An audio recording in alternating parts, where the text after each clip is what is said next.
박찬의 저녁 파트너, 저는 노은지입니다. 10위부터 1위까지 오늘도 뉴스 카운트다운 힘차게 시작해보겠습니다.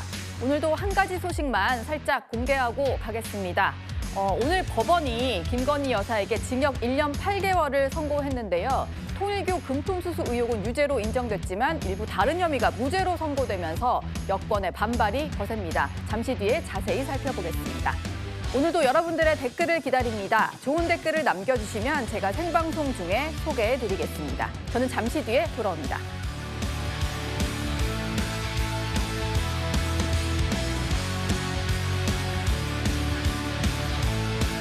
네, 오늘도 뉴스 톱10이 준비한 10가지 소식을 차례대로 만나보겠습니다. 먼저 오늘의 10위입니다. 네, 방송인 박나래 씨를 둘러싼 논란 가운데 가장 뜨거운 이슈, 바로 주사이모 논란입니다. 최근에 주사이모로 지목된 인물이 입장을 밝히기도 했었는데 이번에는 SNS 글을 수정해서 여러 가지 해석을 낳고 있습니다. 어떤 글을 계속 올렸었냐면요. 한 보도 프로그램에서 본인과 관련된 보도를 할 예정이다, 이런 소식이 알려지자 제작진을 좀 겨냥하는 듯한 글을 올렸었는데요. 홍종선 기자님, 뭐 올렸다가 수정하고 삭제하고 이랬었는데 또 추가로 글을 더 올린 거죠? 그렇습니다. 일단 처음에는 이제 언론이나 방송이 주사이모라는 자극적인 이 키워드를 사용해서 그냥 자신을 전 국민의 어떤 비난거리, 가십거리로 만들었다. 본인의 어떤 성실한 진술, 경찰에서의 진술을 얘기하겠죠. 예. 그것과 수사관의 수사, 이걸로 진실이 밝혀질 건데 그 전에 유튜버라든가 아니면은 SNS 댓글을 통해서 이미 자신은 가십거리가 됐다, 이렇게 주장한 예. 겁니다. 네. 이제 그렇게 했다가 굉장히 이것은 그 이제 탐사보도 프로그램에 대한 공개적 비난이기도 했고 네. 여러 개인 채널을 운영하는 사람에 대해서도 비난이었는데 돌연 그 게시글은 삭제를 했어요. 네. 그런 다음에 시그널이라는 문구에 사진을 게시를 했어요. 여기서 이제 시그널은 뭐 그런 말은 없지만 아무래도 이제 드라마 시그널에서 뭔가 장기 미제 사건이 있는데 그걸 파헤쳐 보면 그 뒤에는 또 다른 진실이 있었다. 네. 말하자면 자신에게도 또 다른 이면의 진실이 있다는 것을 강력하게 주장하고 싶은 것으로 보입니다. 예. 그러면서 기존의 어떤 방송에 대한 유튜버들에 대한 비난은 삭제한 채 어떤 말을 했냐면 거짓말, 허위 제보자들 사과는 해야지, 요 말만 딱 남겼어요. 네. 그 얘기는 뭐냐면 적어도 구체적으로 이게 거짓말이다, 이렇게 구체적으로 변명하고 해명하고 이건 아니지만 적어도 지금까지 나온 것들에 대해서 전면 부인하고 반발하면서 나에게는 또 다른 진실이 있다는 그런 강력한 주장을 하고 있는 것으로, 그렇게 하고 싶은 것으로 보입니다. 어제 그 수정한 글에 보면 허위 제보자들 사과는 해야지, 이런 표현이 등장하는데요. 허주연 변호사님, 여기서 말하는 허위 제보자들이다라고 하면 본인과 관련된 의혹을 제기했던 뭐 언론사? 이런 데를 얘기를 하는 걸까요? 제보자들이라고 말하는 걸로 봐서는 언론사가 제보를 했다고 보기보다는 뭐 키 씨라든가 박나래 씨가 의사인 줄 몰랐다라고 주장하는 부분을 두고 얘기하는 것이 아닌가 추측을 해볼 수는 있을 것 같습니다. 왜냐하면 만약에 이걸 정말 모르고 계속해서 불법 의료 시술을 행위를 하고 그 부분에 대해서 부당한 이득을 취했다라고 하면 단순 의료법 위반 혐의뿐만 아니라 사기 혐의도 받을 수 있는 상황이라는 생각이 들거든요. 예. 지금 이 주사이모의 남편도 그렇고 이쪽에서 주장하는 내용들이 그들이 의사가 아니다라고 직접적으로 얘기를 하지는 않았습니다만 의사라고 믿었을 리가 없다는 취지의 얘기는 했었거든요. 그렇다고 하면 어쨌든 의료법 위반 혐의로만 처벌받을 수도 있는 상황인데 허위 제보로 인해서 본인들이 사기죄까지 연루될 것을 우려를 해서 저런 식으로 허위 제보자들이다라고 지칭하면서 본인들이 의사라고 속여서 부당한 이득을 편취한 부분은 없다라는 내용까지 아마 수사기관에서 얘기를 하기 위해서 그런 부분 염두에 두고 저런 문구를 넣은 것이 아닌가 추정이 됩니다. 예, 자기들은 뭐 의사라고 하고 다닌 적이 없다, 이런 걸 말을 하기 위해서 박나래 씨가 받고 있는 의혹 가운데는 이런 것도 있었습니다. 뭐 박나래 씨는 물론이고 배우 황정음 씨 같은 경우에도 1인 기획사를 연애 여부로 미등록을 해서 논란이 좀 있었었는데요. 이번에는 가수 이하이 씨가 같은 논란에 휩싸였습니다. 홍종선 기자님, 이건 무슨 내용인가요?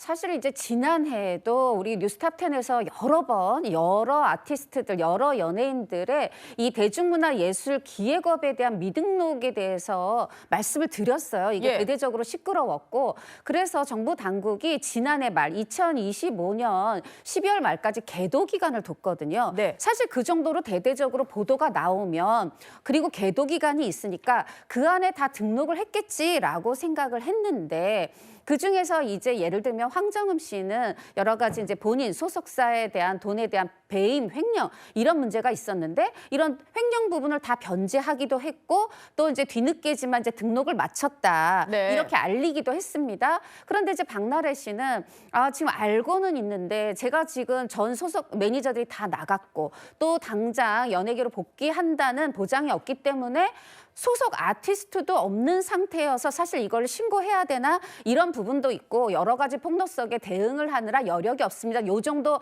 이제 얘기를 하고 있었는데 여기에 ERC까지 터진 겁니다. 그런데 왜 눈총이 더 따가우냐면 예. 이게 이제 세워졌던 게 2020년 4월이다 보니까 등록까지 5년 9개월이나 걸렸고 네. 말씀드린 것처럼 지난해 그렇게 보도가 나가고 계도 기간도 있었는데 왜 굳이 계도 기간을 지나서야 등록을 했느냐 이제 이런 부분을 놓고 얘기가 되고 있고요. 네. 특히나 사명이 뭐 858 해서 말하자면 858 뭐 엔터테인먼트다가 뭐 EI 본인 이름을 넣은 회사로 했다가 이 이름이 왔다 갔다 이렇게 계속 바뀌었어요. 예. 이런 바꾼 또 이유는 뭐냐? 여러 가지가 석연치 않다 하면서 대중이 좀 차가운 눈초리를 보내고 있습니다. 예.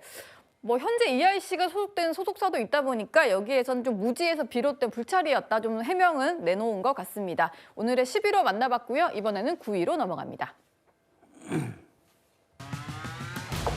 네, 요즘 AI가 실생활 곳곳에서도 많이 쓰이고 있죠. 그런데 AI를 활용한 가짜 정보 때문에 유명인들이 피해를 입는 사례가 점점 늘어나고 있습니다. 이번에는 이 사람이 피해를 입었습니다.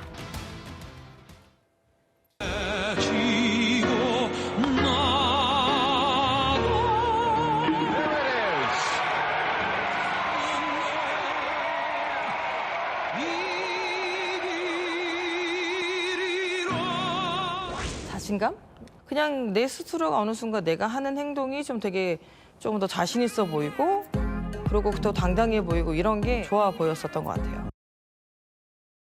예, 최근에는 저희 채널의 야구 여왕에서 단장으로도 활약하고 있는 박세리 씨인데요. 배우 김승수 씨와 가짜 결혼설이 인터넷상에서 일파만파 퍼지면서 결국 본인이 직접 해명하는 일까지 있었습니다.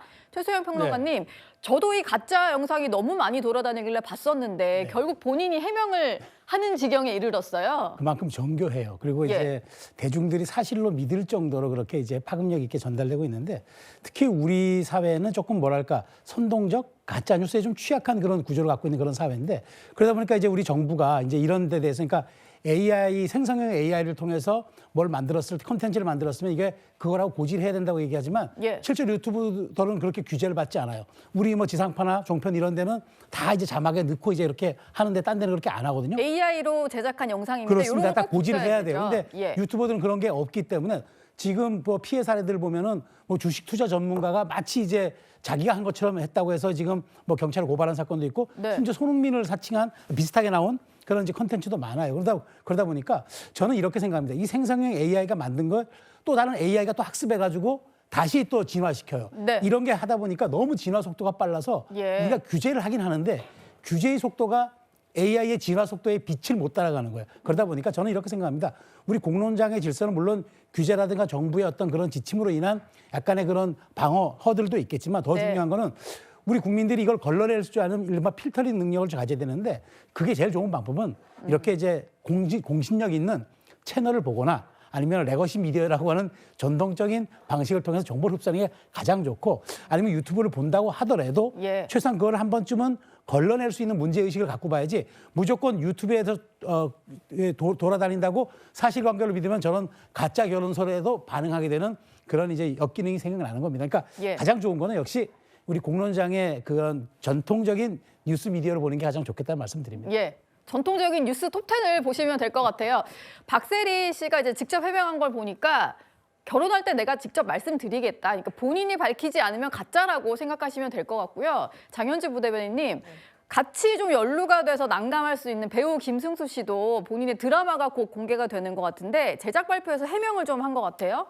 그렇습니다. 아무래도 주변에서 얘기를 많이 했을 것 같아요. 특히 네. 뭐 박세리 씨 같은 경우에는 이웃 주민들이 뭐 축하한다 이런 인사를 건네기까지 했다라고 하더라고요. 축하까지 그만큼 받으니까 얼마나 난감했겠어요. 그렇죠. 게다가 뭐 박세리 씨도 마찬가지고 김승수 씨도 마찬가지겠지만 서로 상대를 생각하면 더욱 난감했을 겁니다. 예. 본인도 곤란하지만 상대방이 얼마나 곤란할까 이걸 생각하면 더 좀 어이없고 좀 황당한 상황이 아니었겠나라는 생각이 드는데 그렇기 때문에 이 가짜 뉴스에 대해서 드라마 제작 발표회에서 또 해명을 해야 되는 그런 일까지 지금 벌어진 겁니다. 예. 사실 유튜브 상이나 이런 데서 난립하고 있는 여러 가지 연예인들에 대한 가짜 뉴스에 대해서 뭐 앞서 얘기가 나온 것처럼 무분별하게 믿을 것이 아니라 한 번 더 체크해 보는 게 필요할 것 같고요. 네. 당사자들은 사실 잘못이 없는데도 불구하고 이런 식으로 불편을 겪고 해명해야 되는 것 사실상 너무 어이없고 참 난감하지 않겠나라는 생각 듭니다. 예.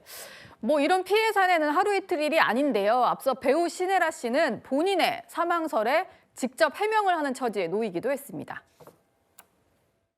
오늘 특별한 인사 드리려고요. 저 잘 살아있습니다. 안 죽었습니다. 함께 봉사 오시는 분이 어제 울면서 전화하셨대요. 신혜라 씨 죽었냐고. 아, 안 죽었어요. 왜 그런 말도 안 되는 그런 뉴스를 올리시나요? 왜 그러세요 도대체? 어떤 이익이 있으시다고 그런 끔찍한 뉴스. 주변에서 너무 걱정들을 하니까 본인이 저렇게 해명 영상까지 올렸는데요. 허주연 변호사님, 저렇게 가짜 정보를 막 퍼뜨리는 사람들 뭐 법적으로도 문제될 수 있는 거잖아요. 그런데 이게 내용에 따라서 좀 달리 판단될 수 있는 부분이 있어서 가짜 뉴스를 만들었다고 해서 무조건 다 처벌 대상이 된다고 단정하기는 어렵습니다. 그래요? 그 내용 자체가 뭐 명예훼손 내용에 해당하거나 이런 요건 사실들을 만족할 수 있어야 되고 또 비방의 목적이 있어야 되는데 예를 들어서 결혼을 했다라는 가짜 뉴스만 예로 들어본다고 하면 네. 결혼했다라는 것이 사회적인 가치 평가를 떨어뜨릴 만한 내용은 아니잖아요. 그러다 보니까 명예훼손에서는 사회적인 가치 평가를 떨어뜨릴 만한 어떤 사실 또는 허위 사실의 적시가 있어야 된다는 것이 그 성립 요건이거든요. 네. 그리고 아까 AI 영상, 생성형 AI 특히 문제가 되는데 지난주부터요. AI 기본법이 시행 중입니다. 그런데 네. 이 규제 대상이 사업주만을 대상으로 하고 있어요. 그래서 사업주만. 아까 최수영 평론가님께서 굉장히 중요한 지적을 해주셨는데 이 영상은 계속해서 재생산될 가능성이 높고 실제로 그것 때문에 많이 유포가 되고 이 피해가 한번 번지면 회복도 상당히 힘들거든요. 네. 그런데 단순히 이용자가 AI로 생성된 영상입니다라는 표시하는 표시 의무를 부과를 받지를 않고 있기 때문에 이걸 만약에 그런 표시를 하지 않고 계속해서 재생산해서 친구들끼리 공유를 한다든가 아니면 그냥 자기가 개인 소장 목적으로 이걸 본다든가 해서 일파만파 만약에 퍼지게 된다고 하면 예. 이걸 직접적으로 규제하기란 지금 현행법상으로는 어느 정도 규제가 들어갔다 해도 쉬운 상황이 아니거든요. 그래서 네. 지금은 일단 이용자들이 한 번 더 걸러서 듣고 확인하는 절차가 필요한 단계다라는 생각이 들고요. 그렇다 해도 무분별하게 규제를 하는 게 한창 태동하고 있는 AI 산업 자체를 위축시킬 수가 있기 때문에 마구 규제를 강하게 하기도 좀 쉬운 일은 아닙니다. 그래서 이런 기술 변화에 따른 우리 사회의 어떤 합의점이라든가 규제의 접점 이런 것들을 조금씩 찾아가야 되는 단계에 있지 않나 하는 생각이 듭니다. 예. 근데 저희가 이번에 박세리 씨, 김성숙 씨 이제 결혼설을 놓고 한번 옛날에 어떤 피해가 있었는지 좀 찾아봤더니요. 주로 이렇게 사망설, 결혼설들이 많이 나오는 것 같아요. 홍정선 기자님, 어떤 연예인들이 좀 피해를 많이 본 건가요? 사실 이제 나훈아 씨가 그 일명 이제 바지 기자회견 이후에 좀 드문 불출했어요. 그랬더니 그때 당시에 여러 가지 뭐 미국에서 목격담 이런 것만 나온 게 아니라 사망설이 나왔는데 네. 콘서트에서 본인이 얘기했습니다. 아니 곱게 죽인 것도 아니고 교통사고로 뭐 죽었다더라. 내 장례식 갔다 온 사람도 있다더라. 아주 구체적인 거짓 네, 정보가 그렇습니다. 돌아다니네요. 이거 굉장히 살아있는 사람에 대한 뭐 불쾌함을 넘어서는 그런 거죠. 뭐 장윤정 씨도 사망했다. 아까 신혜라 씨도 사망했다. 네. 그런데 이런 거예요. 사망설이든 결혼설이든 아니야 믿거나 말거나 일단 나는 조회수로 돈만 벌면 돼라는 굉장히 무책임한 유튜버들의 방송이거든요. 네. 근데 사망설은 뭐 기분 나쁘고 예를 들면 열애설이라든가 결혼설은 나쁠 것도 없지 않아? 그러니까 더 죄의식 없이 할 수 있는데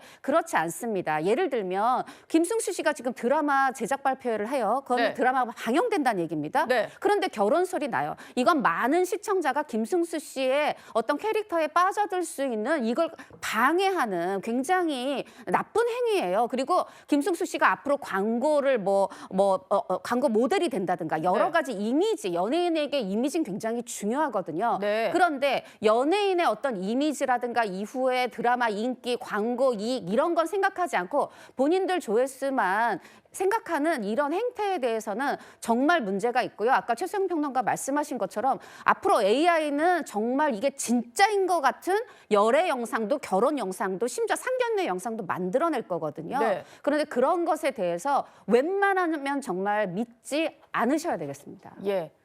레거시 미디어를 뉴스 톱10을 보시면 된다라는 말씀을 드리고요. 오늘의 9위였습니다. 이번에는 8위로 넘어갑니다. 네, 북한이 최근 성능을 개량한 대구경 방사포 시험 사격을 했다고 밝혔습니다. 이 자리에는요, 김정은 위원장이 참관하는 자리였고 딸 주혜도 함께했는데 김 위원장 옆에서 주머니에 손을 꽂고 있는 주혜의 모습도 포착됐습니다. 경애하는 김정은 동지께서 시험을 참관하셨습니다. 김정은 동지께서는 중요 시험 결과에 만족을 표시하시면서 다음과 같이 언급하셨습니다. 새로 개량된 포차의 기동성 또한 완벽하다. 외부의 그 어떤 간섭도 무시할 수 있는 자치 정밀 유도 비행 체계는 이 무기 체계의 우월성을 나타내는 중요 특징으로 된다. 나는 최소 가까운 몇 년 안에는 그 어느 나라도 이와 같은 기술에 도달하지 못할 것이며 그러한 능력을 가질 수 없을 것이라는 것을 확신한다.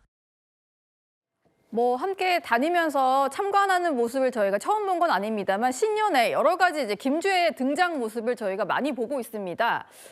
지난 1일에는요, 북한의 최고 성지인 금수산을 처음으로 참배하는 모습, 특히 아빠 엄마 사이에서 정중앙에 위치한 걸 저희가 볼 수 있었고 또 직접 이렇게 삽질을 하고 있는 모습, 이때도 아버지와 동행을 했었고요. 어제 공개된 장면인데 이걸 보면요. 시험 사격에 참관하는데 주머니에 손을 꽂고 있어요. 이게 김정은 위원장 옆에 서 있었던 일인데 보통 간부들은 그런 행동을 못할 것 같은데 이건 딸이어서 가능했겠죠? 저는 세 행사를 놓고 두 가지 측면을 좀 눈여겨봐야 된다고 생각합니다. 자, 각자 볼까요? 예. 일단 첫 번째, 금수산에 갔는데 가장 가운데 센터에 섰다는 거는 네. 내가 백두혈통이라는 걸 얘기합니다. 내가 이제 백두혈통을 이어받는다라는 그 상징적 의미를 저기에 부여받았고 예. 실제로 저기에 쓸 수 있는 사람은 김정은 위원장 한 사람이었는데 김주혜가 스므로써 이제는 아버지와도 권력을 공유할 수 있다는 그런 시그널을 이제 인민에게 보낸다. 네. 그 중요한 포인트고요. 두 번째, 전투 이훈 기념관 건설장은 뭐냐면 저게 우크라이나 전쟁에 파견된 북한군의 그걸 위협을 기린다는 이제 일종의 그런 건설 기념관 아닙니까? 예. 저게 뭐냐면 바로 애민이라는 거예요. 애민. 그러니까 즉 이제 그 인민 속으로 들어가서 내가 저렇게 삽질까지 하는 그런 모습을 보이겠다는 거고 네. 마지막으로 대구경 방사포 시험 사격은 이제 북한은 선군 정치잖아요. 선군 정치에 이제 내가 중심에도 설 수 있다라는 그 행사를 간 겁니다. 그러니까 이 일련의 행사들이 북한에서는 하는 것들이 전체 노동당의 아주 치밀한 기획 아래 돼 있는 거고 그다음에 이제 백두혈통들을 어떻게 보호해낼 것인가라는 그런 정치적 계산 속에서 하는 거기 때문에 김주의 일련의 행보들을 봤을 때 일각에서는 후계 구도가 너무 빠른 것 아니냐는 얘기가 있지만 예. 실질적으로 김정은의 머릿속에는 그 가능성도 있을 수 있다는 걸 배제할 수 없을 것 같아요. 그래서 네. 우리 아마 정보당국도 이런 부분들을 매우 주의 깊게 지금 관찰하고 있는 것으로 저는 알고 있습니다. 예. 시험 사격을 한 방사포 성능이 좀 개량됐다고 하는데 그 얘기는 잠시 뒤에 나눠보도록 하고요. 다음 달쯤에 9차 당대회가 열릴 거다 이런 관측이 나오다 보니까 그 자리에서 김주혜가 후계자로 좀 명확하게 등장을 할 거냐 이게 관심인 것 같은데 조홍천 의원님이 전망하시기엔 좀 어떤가요? 글쎄요, 좀 너무 이른가요? 우리보다 굉장히 봉건적이고 가부장적인 북한에서 여성 최고 지도자가 나오는 거는 상당히 저항이 있을 겁니다. 예. 그래서 두 가지로 생각을 할 수가 있는 건데 하나는 그 저항을 의식해서 일찌감치부터 인민들에게 계속 노출을 시켜서 기정사실화 하는 그런 의도가 있을 수가 있겠고요. 예. 또 하나는 저 아들이 뭐 2명이 더 있다고 어디서 본 것 같아요. 예. 김정은에게. 네. 신체적으로 온전치 않다는 뭐 얘기도 있습니다만은 네. 어전 뭐 확인된 바는 없고요. 그래서 그 아들이 뭐 지금 뭐 유학을 갔다든가 뭐 그런 일신상의 사유가 있기 때문에 그때까지 김정은의 건강 상태가 동년배 치고는 굉장히 비대하고 네. 뭐 비대하다? 심혈관계 몸의 상태를 말씀하시는 건가요? 그렇죠. 심혈관계 질환이 가족력으로 또 있는 그런 집안이거든요. 네. 그러니까 빨리 저 후계 구도를 확정을 해야 되는데 네. 일단 각계무샤로 좀 뒀다가 나중에 아들이 왔을 때 이어주는 뭐 그런 중간 역할 정도 뭐 이런 걸 생각을 할 수가 있겠는데 진짜 후계자는 아들이 있는데 나중에 등장하는 역할이고. 네네네. 네. 근데 이렇게까지 금수산 참배를 할 때 정중앙에 위치하고 네. 뭐 또 각종 그 탄도탄이나 탄도미사일 발사할 때 아버지와 같이 참관을 하고 그런 성군 정치를 하는 북한에서 네. 그렇게까지 한다는 거는 아마 후계자로 하기 위한 그런 작업 아닌가 포석이 아닐까? 예, 하는 생각이 점점 더 예. 저는 듭니다. 여러 해석이 많이 나오는데 그럼에도 불구하고 계속해서 등장을 하고 있다 보니까 관심이 쏠리는 것 같습니다. 지난 5일에 있었던 이 행사 얘기를 조금 더 해볼까 하는데요. 그때 포착됐던 장면 중에 함께 동행한 간부가 김주혜의 등을 좀 밀어서 이렇게 현장으로 보내는 듯한 모습이 포착이 됐었습니다. 그러다 보니까요. 해석이 좀 나왔는데 저렇게 등을 밀치는 모습이 조금 포착이 되면서 저 간부가 지금 거치가 어떻게 될지 모르겠다. 뭐 이런 분석이 좀 있는데요. 김진욱 특보 보시기에는 뭐 저게 엄청나게 뭐 문제가 될 수 있는 장면일까요? 그렇죠. 백두혈통의 몸에 손을 댄다? 이것은 있을 수 없는 일이죠. 그동안의 관리를 본다면.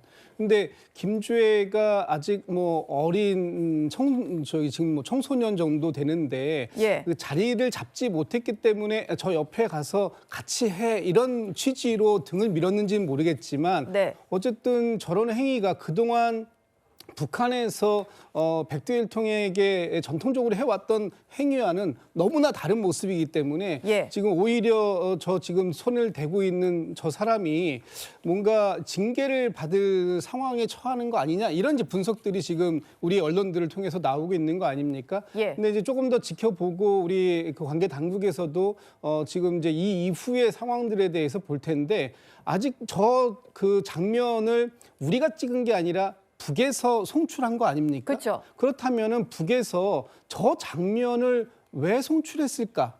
만약에 이것이 검열을 미처 못한 것인지 아니면 검열을 했는데도 불구하고 네. 저 정도까지는 허용이 가능하다라는 쪽으로 지금 분위기가 바뀐 건지 네. 이 부분에 대해서는 한번 좀 지켜볼 필요가 있을 것 같습니다. 5.1 행사 얘기를 해봤고요. 이제는 그 방사포 얘기 좀 해봐야 될 것 같습니다. 김정은 위원장이 이렇게 얘기했습니다. 최소 몇 년 안에 어느 나라도 이런 기술에 도달하지 못할 거다. 최근에 성능을 개량했다라고 하는데요. 최대 사거리가 약 400km에 이르고 비행거리는 358.5km다. 라고 얘기를 하는데 이 말이 사실이라면 실제로 한국 전역이 타격권에 들어가는 건데요. 최수영 평론가님.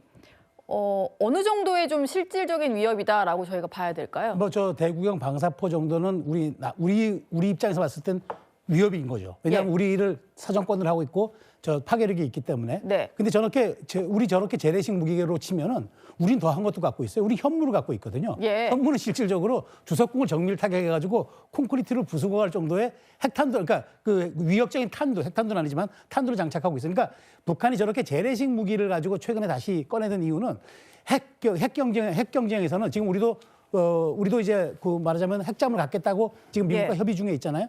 지난번 북한이 왜 핵잠이라고 한번 공개를 했는데 전문가들이 보기에는 그게 외형만 갖춰져 있고 내부는 아주 부실하게 짝이 없어서 아직 핵잠 근처에도 못 갔을 거라는 분석을 내놔요. 그러니까 네. 제가 보기에 지금 9차 전당대회를 앞두고 김정은이 이렇게 핵 전쟁의 억제력, 그다음에 핵무력의 고도화 이거를 자꾸 얘기하는 거는 실질적으로 인민들에게 좀 자신감을 심어주는 그 역할이지만 오늘 이번에 쏜 거는 예. 사실 대구경 방사포기 때문에 핵무력과는 전혀 상관이 없는 거거든요. 오히려 네. 재래식 무기에 가까운 그런 부분이기 때문에 김정은 입장에서는 이런 부분들, 그러니까 재래식 무기의 위력을 강조하면서 핵 고도화를 한 번쯤 자꾸 얘기하는 그런 과정을 통해서 인민들에게 좀 9차 전당대회를 앞두고 내가 계속 핵무력 고도화를 이루고 있다는 자신감을 불어넣기 위한 사안인 거지 실제로 저게 핵과는 전혀 무관할 뿐더러 재래식 무기로 치면은 북한은 우리에게 이게 대칭이 안 되는 거예요. 그런 측면에서 아마 저런 부분도 김정은의 고심이 있는 그런 아마 그 지금 뭐랄까 그 아마 발사가 아닌가 저는 그렇게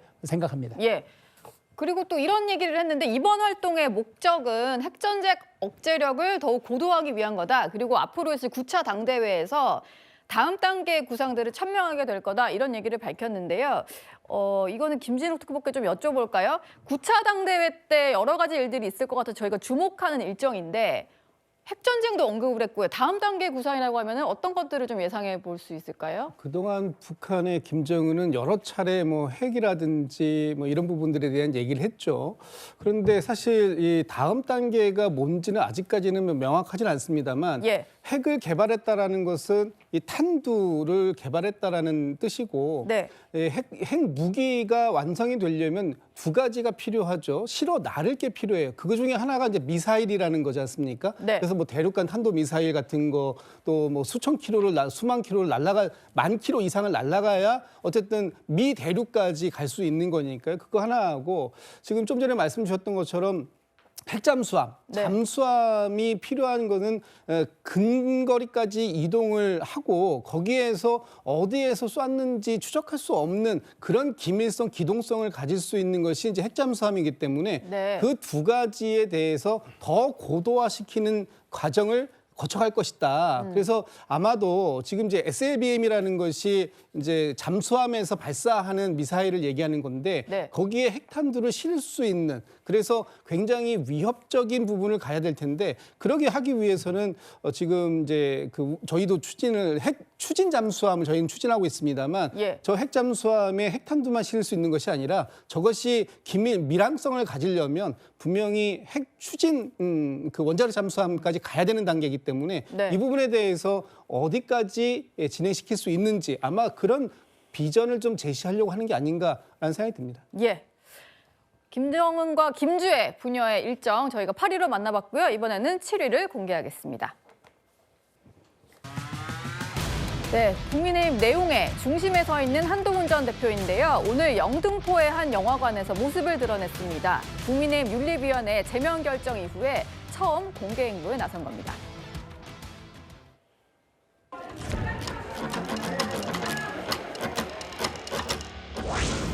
제가 오늘 영화 보고 나오는 길이라서 저는 국민을 위한 좋은 정치를 꼭 해나겠다는 사명감을 가지고 있습니다. 부당한 제명을 당하면서 발베 목을 비틀어도 새벽은 온다고 했던 김영삼 대통령님 말씀처럼 꺾이지 않는 마음으로 국민 믿고 계속 가겠습니다.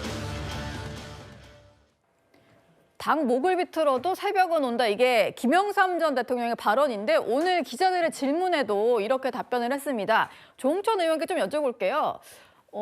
제명 결정이 난 이후에 뭐 SNS 글은 올렸습니다만 처음으로 공개 행보를 한 건데 그 일정으로 김영삼 전 대통령 관련 다큐 영화를 시사를 했어요.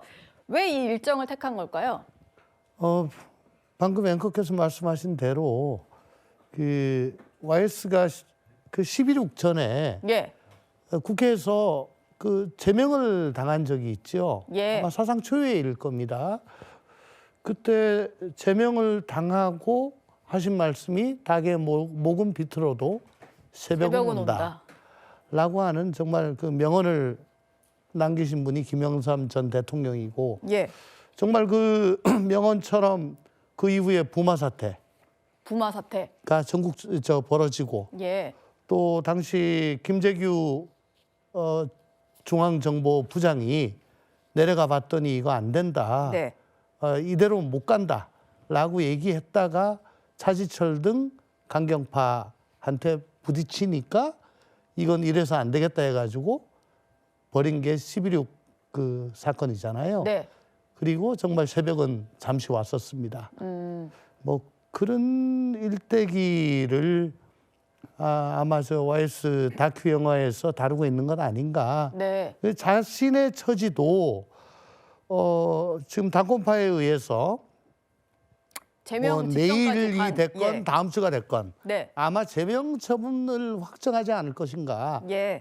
뭐 그런 전망이 지금 뭐 대다수잖아요. 네. 그러니까 거기를 그런 상황에서 자신을 YS와 오버랩을 해가지고 지금 이렇게 내가 당내에서 제명을 당할지언정 결국은 내가 이긴다.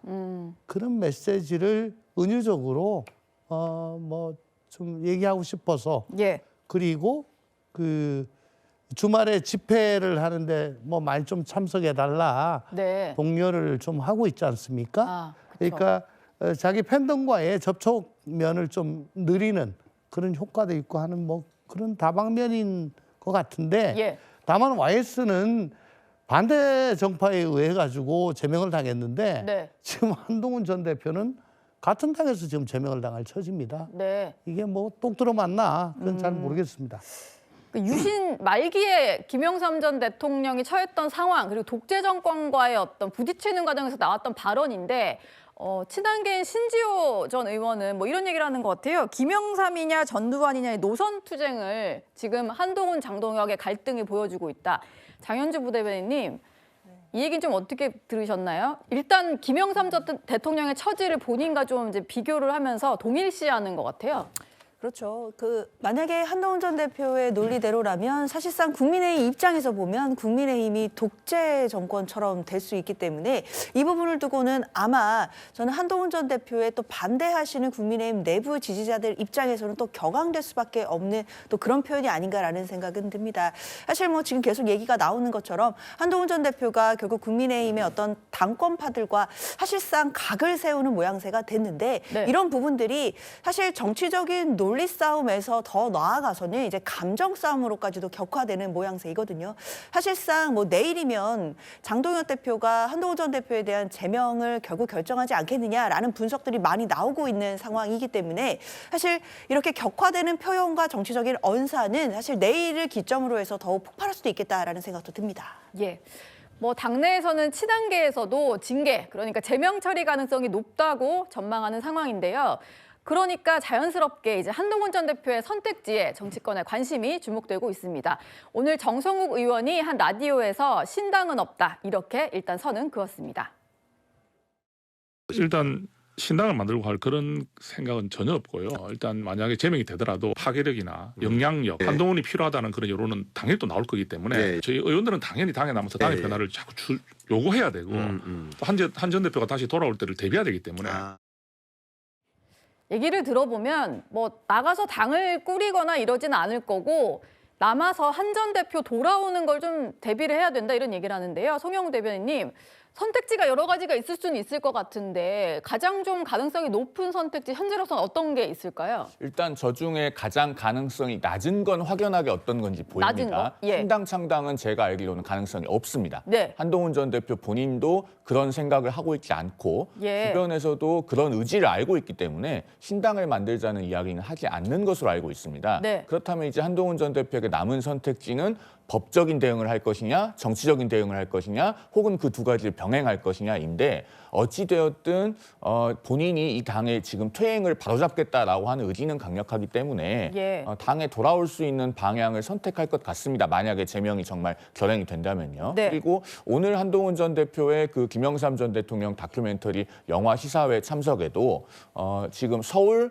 부산, 대구 비례대표 의원들이 같이 동행하지 않았습니까? 서울의 박정훈, 부산의 정성국, TK의 김영동, 비례의 진종호. 그러니까 이런 움직임으로 봤을 때는 한동훈 전 대표 주변의 결속력은 그렇게 느슨해지지 않은 것으로 보여요. 네. 다만 주변에서 그 법적인 대응이냐 정치적 선택이냐에 대해서는 여러 가지 의견을 주고 있는 것으로 알고 있고 마지막까지 다양한 의견들이 있는 것으로 보입니다. 그래서 만약에 제명이 정말로 결행이 된다면 거기에 대해서 어떻게 대응할지는 한동훈 전 대표가 아마 직접 밝히게 될 것이고 그 부분은 마지막으로 정말 결행이 되지 않기를 바라기 때문에 제가 여기에서 앞서 나가는 이야기를 하지는 않겠습니다. 예. 아마 내일 최고위가 열리고 거기서 제명안이 처리되지 않을까라는 가능성이 높아지는 상황입니다. 그러다 보니까 국민의힘 내부도 좀 신경전이 격화되는 모습인데요. 최고위에서 이제 한 친한계 인사의 발언에 대해서 지적을 지난 집회 때 나온 발언에 대해서 지적을 한 데 이어서 이번에는 원내 지도부가 친한계 고동진 의원의 발언에 대해서 경고장을 날렸습니다. 아니. 설전은 아니었고 일반적인 얘기가 나왔었는데 마지막에 좀 사실 뭐 거론되지 않아야 될 얘기가 거론됐던 거고 제일 중요한 게 지방선거야. 그럼 모두 힘을 합쳐서 하다못해 고양이 손이라도 빌려야지. 전 당대표를 제명을 해야 된다? 지방선거 지금 코앞인데. 그런 부분을 언급하는 것 자체가 나는 잘못됐다. 이게 어떤 상황인지 좀 궁금해하실 것 같아서 다시 정리를 좀 해드리면 그제 비공개 의원총회가 열렸습니다. 근데 의원총회만은 보통 현역 의원들만 참석을 하거든요. 근데 원외 당협위원장 한 명이 참석을 해서 한동훈 전 대표는 탄핵을 못 막은 실력 없는 사람이다 이렇게 얘기를 했고 그러다 보니까 고동진 의원이 그 자리를 이제 박차고 나와서 기자들 앞에서 저런 표현을 한 거죠. 당의 미래가 없다, 희망도 없다. 그리고 저런 밑에 표현을 썼더니 거기에 대해서 원내 지도부가 언행을 좀 조심해달라 얘기를 한 겁니다. 조홍천 의원님. 네. 원외 당협위원장이 참석한 것도 좀 이례적이긴 했는데요. 지금 국민의힘에서 벌어지고 있는 이 상황 좀 어떻게 생각하세요? 예, 정말 실소가 나옵니까? 아니 참을 수 없습니다. 이 두고 보기가 참 싫어요. 예. 좀 안 봤으면 좋겠습니다. 네. 지금 뭐 자기들이 170석을 가진 더불어민주당이면은 뭐 저렇게 해도 괜찮을 것 같은데 네. 지금 107석 여기서 뭐 탈당은 안 한다고 하지만 지금 7명만 빠지면 개헌저지선 무너지는 거거든요. 네. 거기다가 아마 윤석열 전 대통령에 대해서 다음 달에 내란 1심 판결에서 내란죄에 해당하고 내란 우두머리다라는 선고가 나오면 네. 당장에 정청래 대표 같은 분은 국민의힘 해산, 위원정당 해산 그걸 이제 목청 높여 얘기를 할 텐데 네. 저는 그 안전핀이 사실은 그 안에 들어갔던 18명 계엄 해제 표결에 참석했던 예. 또 그걸 독려했던 한동훈 전 대표 네. 그분들이 있기 때문에 위원정당이라고 매도하기에는 조금 걸리는 거죠. 네. 근데 그 상황을 주도했던 한동훈 전 대표를 제명한다. 봐라. 저러니까 위원정당이라고 하는 거다. 네. 라고 할 가능성이 저는 굉장히 농후한 것 같습니다. 모르겠습니다. 지금 뭐 보태도 모자를 파네. 예. 뭐 저렇게 뺄셈 정치만 계속해서 순도가 높아지고 순도 높아지면 우리는 똘똘 뭉치고 우리 지지자들은 투표장에 나가고 중도는 없다. 네. 그러면 우리는 최소한 비기거나 이길 수 있다. 이런 얘기들을 하는데 네. 그거 아니거든요. 어쨌든 고동진 의원은 그 의총 중간에 이제 뭐 도저히 못 참겠든지 어쨌든지 네. 의총장을 나오면은 왜 그 말진이나 뭐 이런 사람들이 이제 따라 붙잖아요. 의총 안에서 무슨 얘기인지 들어와야 되니까요. 예, 기자들이 네. 무슨 얘기했냐 그러면 그냥 추상적으로 얘기하고 가면 되는데 거기서 제일 끝에 있던 아유 거지 같은 이 얘기는 좀 사족이고 예. 근데 이게 그 당대표가 그냥 자연인이 아니고 당원 네. 개개인의 그 자유의지가 총합된 정당을 대표하는 기관이다. 네. 거기에 의거해서 참을 수 없다. 뭐 이렇게 경고하고 하는 건지 네. 정말 그렇다면은 이 답이 없습니다. 제가 그런 정당이라면 예. 서로 답이 없다 이런 말씀이신 것 같아요. 오늘의 7위로 만나봤고요. 6위는 이어지는 소식입니다. 네, 제명을 할지 말지 키를 쥐고 있는 인물인데요. 8일간의 단식 투쟁 이후에 회복 치료를 받아온 장도혁 대표가 오늘부터 당무에 복귀했습니다. 첫 행보로는 마트를 방문해서 물가를 점검했는데요. 영상으로 만나보시죠.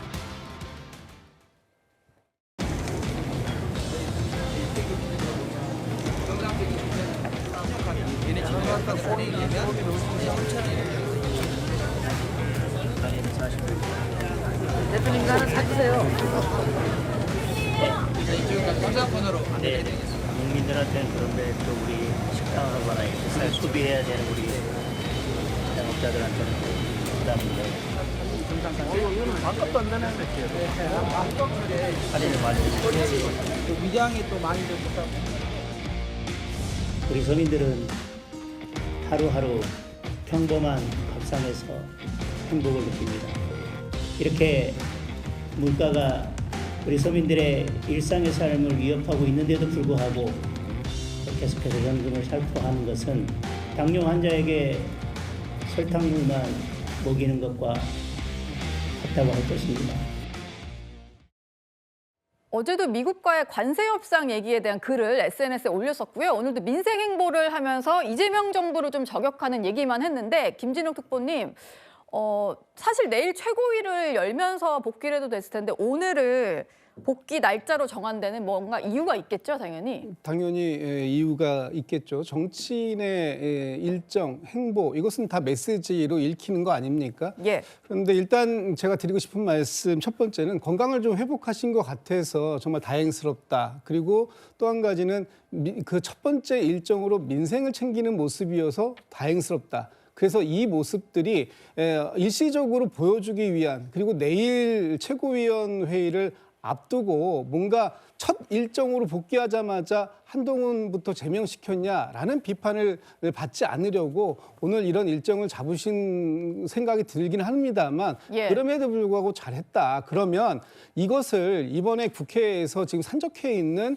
많은 민생 법안들을 처리하는 데에도 같이 국민의힘도 좀 협조해 주셨으면 좋겠다, 이런 말씀을 드리고 싶고요. 네. 제가 좀 전에 말씀드렸습니다만 아직 건강이 완전히 회복된 것 같지는 않으세요. 그렇다면 내일 최고위에서 복귀하자마자 첫 번째 안건으로 만약에 한동훈 전 대표에 대한 제명안을 상정해서 바로 상정되면 제가 지금 볼 때 지금 현재의 지도부의 숫자라든가 구성이라든가 이런 걸 보면 사실 상정만 되면 무조건 제명은 될 수밖에 없는 그런 상황이기 때문에 네. 그동안 단식을 통해서 얻은 것이 이 보수의 결집, 보수의 통합을 이루었다라고 하는데 첫 번째 복귀하자마자 보수의 분열을, 거기에 불을 붙이는 그런 행동을 했다라고 한다면 그것에 대해서도 또 비판이 있을 수 있기 때문에 오늘 사전에 다른 민생 일정을 기획한 것이 아닌가라는 생각이 듭니다. 예. 오늘 당무에 복귀했기 때문에 내일 최고위원회를 주재할 것도 분명해진 상황입니다. 그러다 보니까 지금 김진욱 특보도 얘기하셨지만 당내에서는 이런 제안을 하는 사람이 나왔습니다. 2주 사이에 목숨을 건 단식을 하면서 의원들의 기류 변화가 좀 있었습니다. 단식 전에 의원총회에서는 절대 안 된다라는 분위기였는데 이거 좀 어렵겠는데? 라는 게 엊그저께 의원총회 그런 분위기. 장동혁 대표 입장에서도 이거를 좀 의결을 좀 늦출 수 있지 않을까 하는 그런 기대를 좀 갖고 있는데 전당원 투표를 붙이는 거에 대해서 어떻게 생각하냐 장동혁 대표님께서 이제 고민을 한번 해봐 주셨으면 좋겠다라고 저는 좀 제안을 드리고 싶습니다.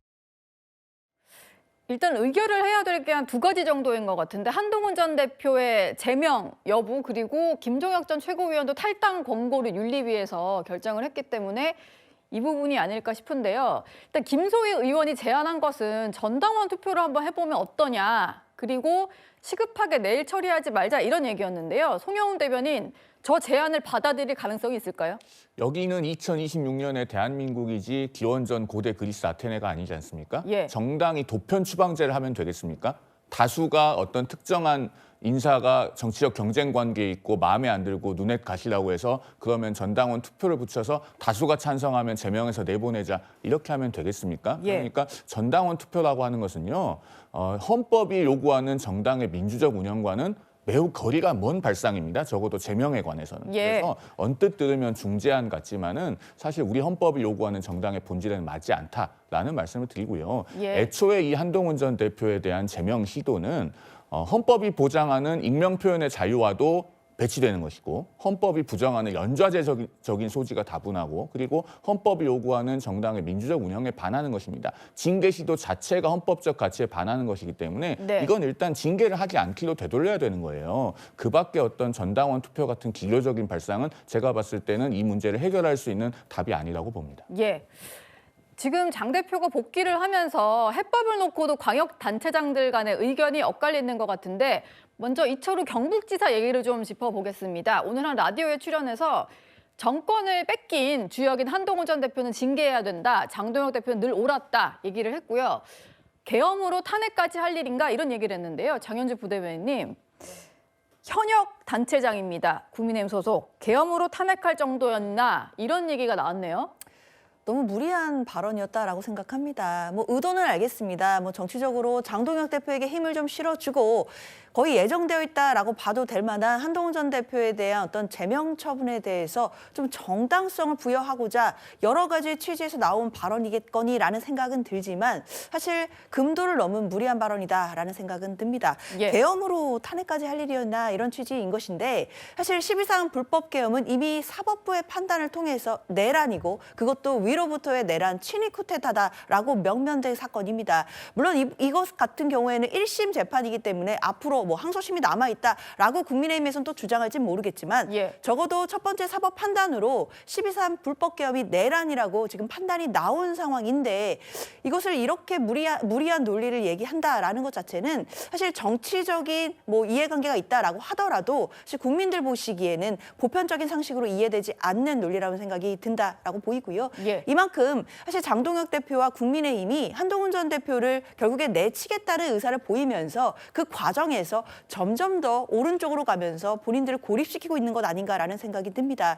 이재명 대통령은 오히려 상대 진영에 있는 사람을 후보자로 내세우면서 운동장을 넓게 쓰겠다라는 의지를 보여주고 있는 반면에 장동혁 대표는 내부에 있는 한동훈 전 대표마저도 지금 제명하고 쳐내면서 뺄셈의 정치를 하겠다라고 천명하는 것인데 이것이 과연 지방선거를 두고 국민들의 민심에 맞는 것인지는 참으로 의문이 듭니다. 경북지사랑 서울시장 생각이 이렇게 다릅니다. 오세훈 서울시장은요. 정권을 내주고 스스로 분열을 하는 거냐. 오늘이라도 장동혁, 한동훈 두 사람이 만나서 터놓고 얘기하길 바란다. 이런 글을 올렸는데요. 조홍천 의원님, 서울시장이니까요. 이러다가 수도권 민심 다 잃겠다. 이런 위기감이 좀 들어서 이런 글을 올린 걸까요? 그럼요. 저 경북지사와 서울시장은 그 자기가 뒷구선 그 유권자들의 그 특성이 완전히 다르죠. 저 이철우 경북지사는 텃밭 중에 텃밭 아닙니까? 그러니까 뭐 강성 발언만 계속 해도 아무 지장이 없는데 중도층, 부동층이 뭐 상당히 다수가 있어서 그들의 마음을 따라서 나는 이런 사람이야, 난 저 막가지 않아 라고 해야 되는 필요가 있는 오세훈 시장으로서는 아무래도 저렇게 얘기할 수밖에 없고 지금은 아마 속이 탈 겁니다. 속이 탈 거다. 지금 저희가 얘기하는 동안에 속보가 들어온 것 같아서요. 당무에 복귀한 장동혁 대표가 아마 기자들을 만나서 얘기를 좀 한 것 같은데 한동훈 전 대표에 충분히 시간을 줬다. 이렇게 얘기를 했고요. 한동훈 대표 제명은 절차에 따라 진행하겠다. 이렇게 얘기를 했습니다. 송영훈 대변인께 좀 여쭤볼까요? 시간 충분히 줬다는 것은 재심 청구할 기간 줬는데 재심 청구하지 않았으니까 이젠 최고위에서 알아서 결정하겠다. 이런 얘기로 좀 읽히네요. 사실은 한동훈 전 대표가 그 장동혁 대표가 재심 기간 동안은 의결하지 않겠다라고 하기 전에 이미 그 전날 재심은 하지 않겠다라고 천명했기 때문에 사실 그런 부분은 장동혁 대표의 어떤 절차적인 명분 쌓기라고 보여집니다. 오히려 오늘 일정에서 읽을 수 있었던 것은 사실은 지금 단식 후에 복귀했기 때문에 건강 상태가 온전하지는 않을 걸로 보이거든요. 그런데 그 농수산물 유통센터 찾는 그런 일정을 넣은 것은 복귀하자마자 첫 일정으로 한동훈 제명이라고 하는 뉴스 헤드라인을 피하고 싶은 의도가 있어 보여요. 그런데 복귀하자마자 첫 일정으로이든 복귀하자마자 다음 날이든 사실은 무슨 차이가 있습니까? 성명해주거나 한식해주거나라고 하는 우리 속담도 있잖아요. 그러니까 결국에는 이 쌍특검 관철을 위한 단식을 했다가 결국 특검은 얻어내지 못했는데 복귀하자마자 최고위에서의 첫 의결이 한동훈 전 대표에 대한 제명이 된다면 역시나 중도의 민심을 떠나가게 하는 것으로는 그것보다 당에 더 유해한 일이 있을까 싶습니다. 지금 국민의힘의 퇴행에 대해서는 많은 언론에서 우려하고 있는 상황 아니겠습니까? 오늘 아침 조선일보 사설이 심지어 국민의힘이 1970년대로 퇴행하고 있다고 했어요. 김종엽 전 최고위원 징계 시도를 보면서. 그러니까 당의 주류나 이른바 당권파라고 불리는 분들이 아무리 특정한 인사가 마음에 안 들고 내가 불편하게 여겨져도 그것을 제명이나 탈당 권고와 같은 수단을 동원해서 축출하려고 하면 안 되는데 지금 국민의힘에서 그런 일이 버젓이 벌어지고 있습니다. 내일 정말 그런 일이 일어난다면은 아무래도 이 당에 굉장히 해가 되고 뼈아픈 일이 될 것이다라는 말씀을 드리지 않을 수가 없습니다. 절차에 따라 진행하겠다는 장동혁 대표의 말까지 저희가 전달해 드렸습니다. 내일 최고위 안건을 한번 봐야 될 것 같습니다. 오늘의 6위였고요. 이번에는 5위를 공개합니다. 네, 서울시의회가 어제 제명 의결에 이어서 오늘 김경전 시의원의 사직서를 수리했습니다. 단 한 푼의 세금도 줄 수 없기 때문이다. 이렇게 설명했는데요. 김 전 시의원은 1월에 의정활동을 거의 못했고 경찰 조사만 받았는데도 월급 640만 원을 받았다고 합니다. 국민 여러분께 거듭 죄송하다는 말씀 드리겠습니다. 재적 의원 12명 만장일치로 제명 의결하였습니다. 이번 결정은 특정 개인에 대한 정치적 판단이 아니라 서울특별시의회 전체의 명예와 공적 책임을 지키기 위한 불가피한 결단이라는 점을 분명히 말씀드립니다. 서울시 의회에서 시의원 제명 처리한 것도 뭐 전례가 별로 없었던 그런 초유의 일이긴 했습니다만 오늘은 사직서를 처리를 했습니다. 보통은 사직서 처리에 본회의 투표가 좀 필요하다라고 해서 미룰 줄 알았는데 이런 이유를 밝혔거든요. 오늘 보도가 됐던 걸 보면은 의정활동비와 월정 수당을 포함해서 1월 20일에 640만 원이 조금 넘는 월급을 받아갔다고 하고 여론이 좀 안 좋아지니까 서울시의회 최호정 의장이 단 한 푼의 세금도 추가로 줄 수 없다. 이렇게 해서 사직서를 수리한 겁니다. 김민석 특보님은 서울시 의회 결정을 좀 어떻게 보셨나요? 서울시 의회에서 충분히 할 수 있는 결정인데 다만 지금 최호정 의장께서 말씀 주신 것처럼 단 한 푼의 세금도 지급돼서 안 된다라는 생각이 있으셨다면 지난 26일 날 김경 시의원이 사직서를 제출했을 때 그때 즉각적으로 처리하는 모습을 보여줬어야 되는 거 아닌가. 바로 수리를 오히려 했을 텐데. 윤리위원회라는 단계를 거쳐서 이 문제에 대해서 물론 윤리위원회를 거치든 안 거치든 김경 시의원이 받고 본인 스스로가 죄를 인정하고 있는 거 아닙니까? 본인이 잘못했다고 얘기했고 그런 것들에 대해서 책임을 지기 위해서 시의원직을 사퇴하겠다라고 얘기하는데 굳이 윤리위원회까지 열면서 며칠을 더 소요하고 그리고 나서 오늘 언론에서 이 김경 시의원에 대해서 1월 봉급이 지급됐다라고 하니까 부랴부랴 뭐 한 푼의 세금도 지급하지 않기 위해서 바로 오늘 사퇴 처리를 하겠다라고 얘기하는 것 좀 약간 앞뒤가 좀 안 맞는 부분이 있다라는 말씀 드리고 그럼에도 불구하고 김경 시의원이 잘못한 게 명백한 상황이기 때문에 국민들 앞에 책임지고 서울 시민들에게 책임지는 의미에서 본인 스스로가 사퇴를 결심했다면 그것에 대해서 빠르게 처리하는 것 그것은 당연했다 이렇게 보고 있습니다. 김경 전 시의원이 여러 가지 좀 로비를 위해서 후원금을 전달했다는 의혹도 받고 있기 때문에 경찰이 아마 이 부분도 들여다보는 걸로 전해졌는데요. 오늘 한 언론 보도를 통해서 드러난 이제 김경 전 시의원의 쪼개기 후원 수법이라는 겁니다. 뭐 동생이 운영하는 재단 소속 직원이라든지 뭐 이런 주변 인물들에게 돈을 보낸 이후에 내가 잘못 입금을 했다. 근데 나한테 바로 돌려주지 말고 이 계좌로 돈을 보내달라. 이런 식으로 후원해야 되는 사람들 계좌 번호를 찍어줬다. 이런 의혹이 또 불거진 건데요. 장현주 부대변인님, 이게 정말 맞다면 좀 신박한 수법이다라는 생각이 좀 들더라고요, 저는. 그렇죠. 사실 그렇기 때문에 지금 뭐 그 직원이나 아르바이트생들이 이거 잘못 입금된 거니까 다른 데로 보내라라고 했을 때 이 상황을 인지했는지 여부도 저는 수사기관이 폭넓게 들여다볼 것이라고 보입니다. 만약에 인지하지 못한 상태에서 그냥 뭐 후원금 계좌로 나간 것이다라고 한다면 김경 전 시의원 입장에서는 결국 명의를 세탁하거나 또는 명의를 도용한 것이 될 수 있습니다. 결국에는 후원금을 어떤 특정 의원에게 보내야 하는데 본인의 이름이 드러나거나 또는 본인과 관련되어 있다라는 것이 드러나는 것을 방지하기 위해서 전혀 상관없는 타인의 명의를 이용하는 것이 되는 것이거든요. 근데 그 과정에서 관련자들이 이 상황을 인지하고 공모를 했는지 아니면 정말 모르는 상태에서 계좌만 이용된 것인지는 아마 수사기관의 어떤 수사를 통해 따져볼 일이다라는 생각은 들고요. 일단 김경 전 시의원이 정말 후원금을 그런 해당 의원들에게 저렇게 쪼개기 수법으로 또는 명의를 도용해서 지급한 것이 확인이 된다라고 한다면 사실상 이런 부분은 합법적인 후원금 제도를 악용해서 결국 뒤로 검은 돈을 제공한 것이 될 수밖에 없기 때문에 수사기관으로서는 이 부분에 대해서는 엄정하게 수사를 해야 될 것으로 보입니다. 정천 의원님도 뭐 하실 말씀 있으신가 봐요. 오늘 그 어떤 보도에 보니까 그 가족 명의의 회사들이 뭐 한두 개가 아니에요. 굉장히 많은데 그 회사들의 대출 상담 또 세무 문제 상담을 김경 시의원이 직접 했다. 그러니까 이게 명의만 자기 가족이지 사실상 김경 의원이 경영하는 회사 아니냐. 네. 이런 의혹을 제기한 게 있어요. 예. 그렇다면은 그 지금 말하는 동생이 운영하는 재단 소속 직원, 뭐 동생 운영의 회사 소속 직원, 계약직 직원. 네. 이라고 하더라도 자기 직원이 될 수가 있는 거죠. 네. 그렇다면 과연 이 모르고 한 걸까? 라는 의심이 또 들어가는 뭐 그런 부분입니다. 이 굉장히 네.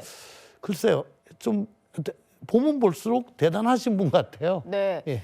경찰이 수사를 하고 있다고 하고 김경전 시의원 추가 소환도 조율하고 있다고 하니까요. 수사 상황 계속해서 지켜보겠습니다. 오늘의 5위였고요. 이번에는 4위로 넘어갑니다. 네, 김민석 국무총리가 더불어민주당 당권 도전에 대한 관심을 공개적으로 표명했습니다. 그러면서 정청래 대표의 합당 추진 과정에 대해서 우려도 나타냈는데요. 관련해서 영상 만나보시죠. 민주당의 당대표라는 건 굉장히 자랑스러운, 그 역사에 이름을 올린다는 건 자랑스러운 일이죠. 그렇기 때문에 당연히 그런 로망이 있죠. 당을 이런 방향으로 가도록 하는데 역할을 했으면 좋겠다는 생각이 있죠.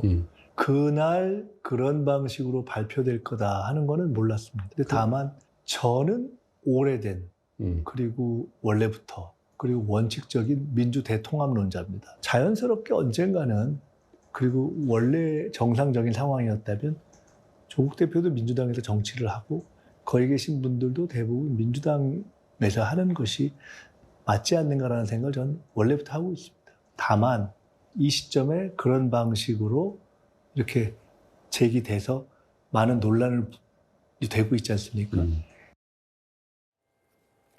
김민석 총리가 그냥 한 말은 아닐 텐데 민주당 대표가 된다는 것은 당연히 자랑스러운 일이고 로망이 있다라고 했고요. 또 정청래 대표에 대해서는 뭐 합당을 해야 된다는 대의는 다 모두가 공감하는 바지만 시점과 방식에는 논란이 있지 않냐 이런 얘기를 했습니다. 김진욱 특보께 좀 여쭤볼게요. 애둘러서 말하긴 했지만 좀 불만이 드러난 발언 같았거든요. 어떻게 들으셨나요? 뭐 그렇게 해석이 충분히 될 수 있는 그런 말씀인 것처럼은 일단 보입니다. 그런데 일단 두 가지 말씀 주셨잖아요. 예. 본인이 이제 당대표가 뭐 언제가 될지 모르겠습니다. 그 시점을 이번 8월로 못 박지는 않으셨으니까 어쨌든 지금 다선의 중진 의원이고 또 당의 수석 최고위원을 했고 또 정부의 국무총리를 역임하신 분이기 때문에 당의 대표가 되고 싶다라는 의지, 이런 부분들은 충분히 말씀 주실 수 있는 것 같고요. 예. 두 번째로 이제 그 지금 합당, 통합에 대한 말씀을 주셨는데 이 부분에 대해서는 그래서 개인적으로는 생각을 가지고 계실 수 있습니다만 지금 현재 정부의 넘버 2라고 하는 그 국무총리직을 맡고 계시기 때문에 당무에 대해서 개인적인 의견이지만 이렇게 공개적으로 표현하는 것이 과연 바람직한 일일까라는 부분은 좀 있는 것 같아요. 그래요? 예, 네. 왜냐하면은 당무는 대통령도 개입할 수 없는 그 일 아닙니까? 그렇기 네. 때문에 당의 대표들이 논의를 진행하고, 물론 지금 정청래 대표가 이 제안을 던지는 방식, 시점 이런 부분들에 대해서는 당내에서도 이견들이 있고 그 부분에 대해서 비판이 충분히 있을 수 있어요. 네. 그럼에도 불구하고 다른 분들이 지금 심지어는 당의 최고위원들마저도 이 부분에 대해서 정청래 대표에게 사과를 요구하고 또 이런 방식의 통합이 과연 우리에게 도움이 되는 거냐라는 문제 제기를 당내에서 할 수는 있지만 또 국무총리의 역할을 맡고 계시는 분이라면 네. 개인적인 생각은 있으실 수 있지만 이것을 이렇게 공개적으로 언론을 통해서 말씀 주시는 부분은 좀 제가 볼 땐 오늘은 이런 말씀을 하시는 자리는 아니었지 않았었을까? 네. 뭐 개인적으로 그런 아쉬움이 좀 있습니다. 네. 뭐 김민석 총리는요, 또 서울시장 여론조사에 자신을 넣냐 빼냐를 놓고 방송인 김어준 씨와 미묘한 신경전을 벌이기도 했었습니다. 그런데 어제 두 사람이요, 고 이해찬 전 총리의 빈소에서 마주쳤다고 합니다. 어떤 얘기가 오갔는지 한번 들어보시죠. 서울시장에 나갈 의사가 없어서 더 이상 안 했으면 좋겠다 하는 차원에서 이야기한 거고요. 이쪽이 결정할 일이에요. 내가 알아서 할게요. 이해찬 총리 장례식에서 김민석 총리를 잠깐 만났거든요. 그래서 내가 너무 궁금해가지고 트럼프 왜 저러는 겁니까? 라고 물어봤더니 짧게 한마디만 했거든요. 하루 사이에 벌어진 일이다. 공교롭게 두 사람이 만났는데 뭐 여론조사 얘기를 한 건 아니고 트럼프 미국 대통령의 관세 얘기를 좀 나눈 것 같습니다. 송영훈 대변인님 일단 빼달라고 하는데 알아서 하겠다 이런 반응도 조금 이제 그랬었지만 어제 만났는데 그냥 다른 얘기 한마디 잠깐 하고 지나갔나 봐요. 좀 어떻게 보셨나요? 저는 김어준 씨가 본인의 유튜브에서 김민석 총리의 저 말을 옮긴 것 자체가 네. 김민석 총리를 상당히 곤혹스럽게 할 의도가 있는 것이 아닌가 하는 의심이 다분히 듭니다. 네. 왜 그러냐면은 김민석 총리가 얼마 전에 미국에 갔다 왔잖아요. 제이디 벤스 부통령하고 회동도 했습니다. 네. 본인이 돌아와서 총리와 부통령 간에 한 라인을 개통했다. 네. 벤스 부통령의 직통 전화번호를 받았다 이렇게 자랑도 했어요. 예. 그런데 트럼프 대통령이 우리로서는 전혀 예기치 못하게 한국의 상호관세를 25%로 자동차에 대해서 다시 올리겠다 이렇게 엄포를 놓았습니다. 네. 그리고 한국이 반응을 보였으니까 뭐 앞으로 해결해 나가겠다 이런 추가 언급도 있었어요. 그런데 저것에 대해서 김민석 총리가 하루 사이에 벌어진 일이라고 했다는 것은 결국 벤스 부통령을 만나서도 유의미한 대화는 하지 못하고 전혀 낌새를 눈치채지 못했다는 이야기가 되는 겁니다. 즉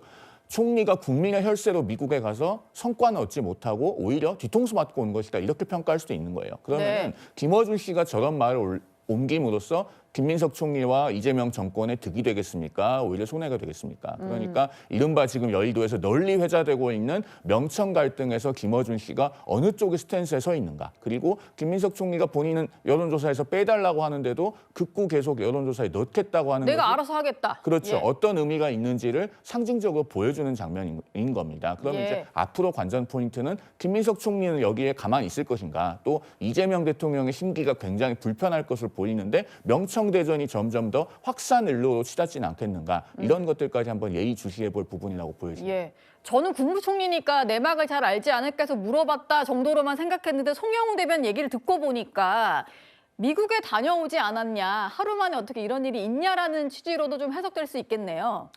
모양이 제대로 구겨진 거죠. 예. 뭐 한라인 개설을 했다고 벤스 집무실에 직통번호 따왔다. 예. 언제라도 전화할 수 있다. 했는데 뭐야 이거. 너 당신한테 전화 안 왔어? 아주 모양이 구겨진 거죠. 네. 근데 이제 이걸 이재명 대통령 입장에서 보면은 예. 그 관점에서 보면은 아직 집권한 지 1년도 안 됐습니다. 네. 정말 저 힘있게 지금 국정을 끌고 나가야 되고 집권당은 거기에 뒷받침을 해줘야 되는 그런 상황인데, 우리가 지난 반년 이상 동안 봐왔던 거는 왜 저러지? 네. 엇박자. 그러니까 올해 8월 달에 있을 전당대회에서 앞으로 2년차, 3년차, 3년차까지 이렇게 엇박자가 계속 나오면 난 저 대통령으로서 제대로 일을 못하겠다. 네. 이런 좀 깝깝함이 있는 거 아닌가. 네. 그런 생각이 들고요. 예. 어쨌든 정청래 대표와 김민석 총리는 같이 1기, 2기에 수석 최고위원을 했지만 네.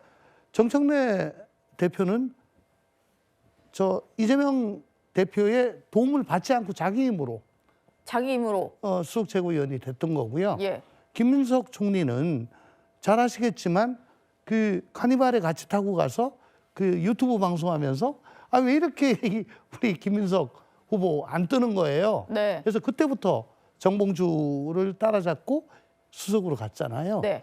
그러니까 처음부터 이재명 대통령의 도움으로 지금 저 자리까지 오신 그런 분입니다. 그렇기 때문에 우리가 보기에는 아까 뭐 우리 김정욱 특보도 말씀하셨듯이 역대 총리가 이렇게 당무에 대해서 구체적으로 얘기하는 거 들어본 적이 없어요. 네.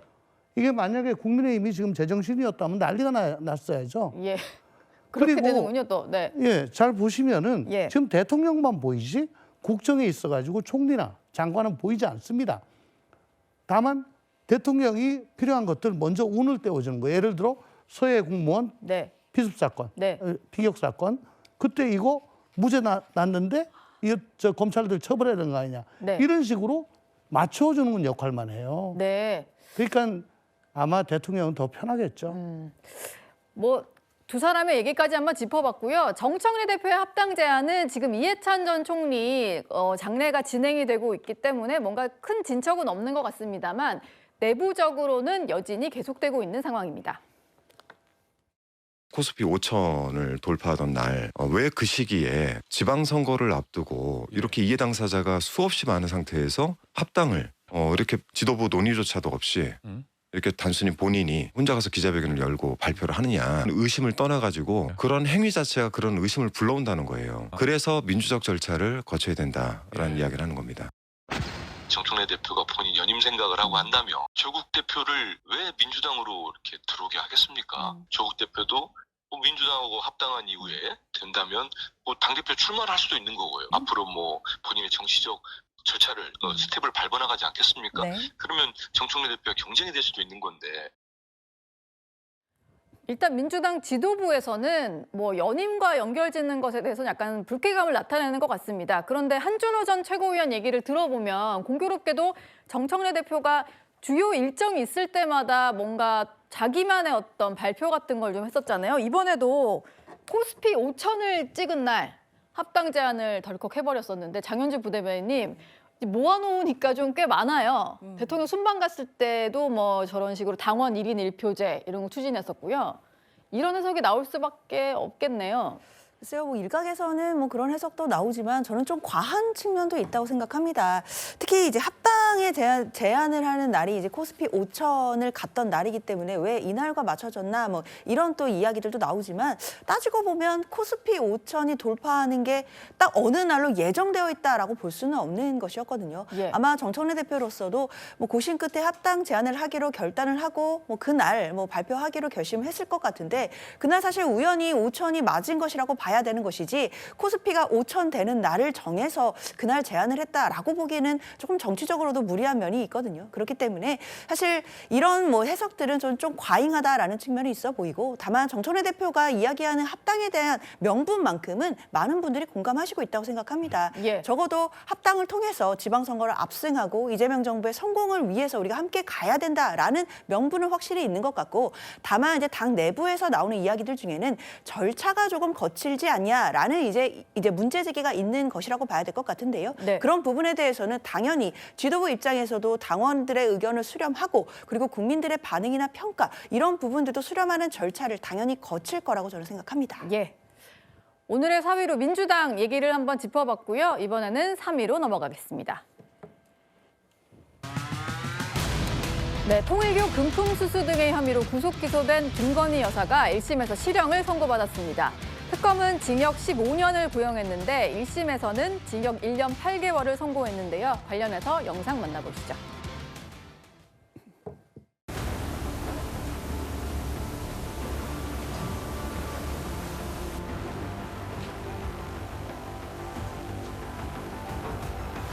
피고인은 자신의 지위를 영리추구의 수단으로 오용하였습니다. 피고인은 이러한 청탁과 결부되어 공여된 고가의 사치품을 뿌리치지 못하고 수수한 다음 이를 가지고 자신을 치장하는 데 급급하였습니다. 피고인을 징역 1년 8월에 처한다. 압수된 그라프 목걸이 1개를 몰수한다. 피고인으로부터 1,281만 5천 원을 추징한다. 2022년 4월 7일경 특정범죄 가중처벌 등에 관한 법률 위반, 알선 수재 예점은 각 무죄. 저희가 나중에 항소나 이런 부분을 검토해갖고 어떻게 할지 한번 결정해 보겠습니다. 이제는 그 특검이 그러한 위법 수사에서 대해서 책임을 져야 될 시간이라고 생각을 합니다. 무죄가 난 부분에 대해서는 특검에서도 조속히 항소 포기를 해야 되지 않나 이런 생각을 합니다. 네, 김건희 여사 측 변호인이 항소 포기해야 되지 않냐 이렇게 얘기했는데 특검에서는 즉각 항소하겠다라는 입장을 밝혔습니다. 오늘 재판 결과를 좀 분석을 해봐야 될 것 같은데요. 일단 받고 있었던 혐의가 도이치모터스 주가 조작 혐의가 있었고 통일교 청탁 명태균 씨로부터 무상으로 여론조사를 제공받았다. 정치자금법 위반 혐의가 있었는데 일부 무죄, 일부 유죄입니다. 일단 유죄로 인정이 된 것은 통일교로부터의 청탁 부분만 유죄로 인정이 됐다 보니까 구형량보다 실제 선고된 형량도 많이 줄었는데요. 송영웅 대변인도 변호사시니까요. 이 오늘 재판 결과는 예상을 하셨나요?